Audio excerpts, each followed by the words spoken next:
Hello everyone, आज की जो वीडियो है यहाँ पे दिल्ली यूनिवर्सिटी यूजी एडमिशन 2024 के ऊपर है। तो पहली चीज़ यहाँ पे आप लोग पूछ रहे हो कि यहाँ पे सेकंड फेज़ कब ओपन होगा। सेकंड फेज़ आपका जो है अभी यहाँ पे रिजल्ट के बाद अनाउंस होगा, लेकिन पूरी चीज़ आप ध्यान से सुन लो। कुछ बच्चे मैसेज कर रहे हैं कि अभी हम जब फॉर्म फिल कर रहे हैं CSS UG का, अभी आपका ये फर्स्ट फेज़ है, ठीक है।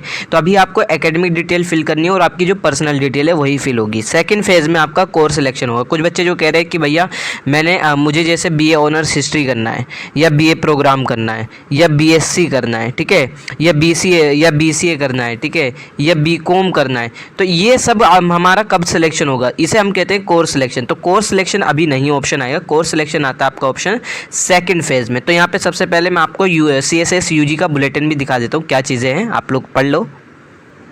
अब यहाँ पे आप लोग देख सकते हो CSS फेज़ 1 है। फेज़ 1 में आपको बेसिकली अपनी एप्लीकेशन फॉर्म में पर्सनल डिटेल है आप लोगों को फिल करनी है। आपको पता ही होगा, फॉर्म में एकेडमिक सेक्शन है, आपकी ये सारी चीज़ें डॉक्यूमेंट अपलोड वगैरह करने होते हैं, ठीक है। अब यहाँ पे सेकंड फेज़ जब आप आते हो तो सेकंड फेज़ में क्लियर पॉइंट लिखा है, ये हर साल होता है। पिछले साल भी जो है CSS फॉर्म आपका जो सेकंड फेज़ था वो आपके रिजल्ट के बाद ही अनाउंस हुआ था, ठीक है। तो रिजल्ट जब आता है जब ही आप लोग सेकंड फेज़ फिल करते हो। तो अभी रिजल्ट आने में भी कह रहे हैं कि 30 जून तक आएगा रिजल्ट। तो 30 जून तक कहीं रिजल्ट आएगा, तो यानी उसके मेरे ख्याल से 1 जुलाई या 2 जुलाई के आसपास आपका सेकंड फेज़ भी ओपन हो जाएगा। रिजल्ट के 1 से 2 दिन बाद आपका ओपन हो जाता है सेकंड फेज़, ठीक है। अब ये रिजल्ट पे डिपेंड करता है, अगर 25 को आ जाता है रिजल्ट तो फिर 26-27 को आ जाएगा आपका CSS सेकंड फेज़ ओपन हो जाएगा, ठीक है। अब यहाँ पे फॉर्म की लास्ट डेट क्या है, फॉर्म की लास्ट डेट अभी आप लोग रिजल्ट तक फिल कर सकते हो, अभी डेट डिक्लेयर नहीं हुई है लास्ट डेट, ठीक है। अब यहाँ पे आप लोग देखो, after the declaration CUT UG 2024 result by NTA, ठीक है। जब NTA रिलीज कर देगा रिजल्ट, उसी के बाद आप यहाँ पे प्रेफरेंस अपने फिल करोगे। प्रेफरेंस फिल करने का मतलब ये है कि आप लोग यहाँ पे जो आपके कॉलेजेस होते हैं और जो आपके कोर्स होते हैं वो सिलेक्ट करोगे। क्यों, अब मैं आपको यहाँ पे दिखा भी देता हूँ, क्योंकि यहाँ पे जो दिल्ली यूनिवर्सिटी में 79 UG प्रोग्राम है, यानी एक तरीके से 80 कोर्स ऐसे हैं, ठीक है, 80 कोर्सेज हैं। अब आप जाहिर सी बात है एक कोर्स को टारगेटिंग करोगे, बहुत सारे कोर्स को टारगेट करोगे, तो वहाँ पर आपको प्रेफरेंस बनानी पड़ती है कि मेरा जो पहला प्रेफरेंस है वो मुझे क्या नाम है, हिस्ट्री ऑनर्स करनी है। अगर हिस्ट्री ऑनर्स में एडमिशन नहीं मिलता तो मुझे ज्योग्राफी में मिल जाना चाहिए। तो इस तरीके से आपका वो सब होता है। प्रेफरेंस सिलेक्शन की वीडियो मैं आपको उस टाइम पे बता दूंगा। और 69 कॉलेजेस, लगभग यहाँ पे 70 कॉलेजेस हैं, तो बहुत सारे कॉलेज और बहुत सारे कोर्सेज हैं, तो इस वजह से आपको प्रेफरेंस बनानी पड़ती है, ठीक है। अब यहाँ पे आप लोगों को ज़्यादा मैं यहाँ डिटेल में बात नहीं करूँगा, क्योंकि सेकंड फेज़ की उस टाइम पे वीडियो में बना दूँगा किस तरीके से फिल करना है। यहाँ पे आप लोग जब सब्जेक्ट मैपिंग की बात करते हो तो सब्जेक्ट मैपिंग का क्लियर मतलब ये है, आपने जो भी सब्जेक्ट CUT UG एग्ज़ाम के अंदर दिए हैं वही सारे सब्जेक्ट आपके पास क्लास 12th में होने चाहिए।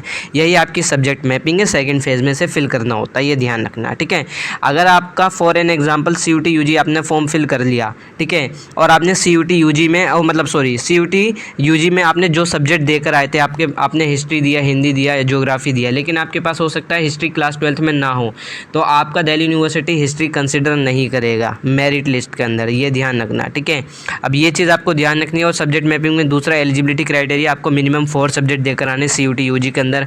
अगर आपने दिए हैं तो बहुत अच्छी बात है। तो एक तरीके से अभी आप खाली मत बैठो, पहले अपने जो भी कोर्स आपको टारगेट करना है उसकी एलिजिबिलिटी क्राइटेरिया ज़रूर चेकआउट कर लेना, ताकि आपको दिक्कत ना हो बाद में, ठीक है। तो यही सब्जेक्ट मैपिंग होती है। सब्जेक्ट मैपिंग का क्लियर मतलब ये है कि जो आपने CUT के अंदर एग्जाम दिए हैं वही सब्जेक्ट आपके पास क्लास 12 में होने चाहिए, ठीक है, ये ध्यान रखना। ये सब्जेक्ट मैपिंग होती है और इसे हम सेकंड फेज़ में फिल करते हैं। सेकंड फेज़ आपका रिजल्ट के बाद अनाउंस होता है, और सेकंड फेज़ में ही आपका कॉलेज और कोर्स सिलेक्शन होता है। जो बच्चे कह रहे हैं कि अभी मुझे BA ऑनर्स हिंदी शो नहीं हो रहा, BA ऑनर्स ज्योग्राफी शो नहीं हो रहा, या BCom शो नहीं हो रहा, वो सेकंड फेज़ में आपका ओपन होगा। सेकंड फेज़ रिजल्ट के बाद अनाउंस होगा। रिजल्ट CUT का बोला जा रहा है 30 जून तक। अब जब भी अनाउंस होगा रिजल्ट तो मैं आप लोगों को अपडेट कर दूंगा। अभी फ़िलहाल कोई अपडेट नहीं आ रही है रिजल्ट को लेके, ठीक है। तो यही सारी चीज़ें, अगर आप लोग की कोई फर्दर क्वेरी है तो आप मुझे इंस्टा पे मैसेज कर सकते हो या व्हाट्सअप मैसेज कर सकते हो। और बाकी आप लोग खाली मत बैठो, आपको जो भी कोर्स टारगेट करना है एक बार उसकी एलिजिबिलिटी क्राइटेरिया ज़रूर चेकआउट कर लेना, बहुत ज़रूरी है। एलिजिबिलिटी क्राइटेरिया बहुत ज़रूरी है चेकआउट करना, क्योंकि ये आपका सब्जेक्ट मैपिंग बहुत ज़रूरी होता है, ठीक है।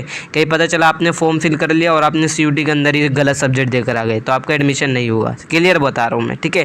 तो एक बार एलिजिबिलिटी क्राइटेरिया ज़रूर चेकआउट कर लेना, लिस्ट B1 B2 और आपका लैंग्वेज होगी, ये सारी चीज़ें चेकआउट कर लेना। नहीं समझ में आ रहा तो आप मुझे मैसेज कर दोगे तो मैं आपको बता दूँगा, ठीक है। तो यही सारी चीज़ें हैं, और कोई further query Insta WhatsApp message कर सकते हो। और बाकी मैंने सोशल मीडिया के लिंक डिस्क्रिप्शन और पिन कमेंट में दे रखा है।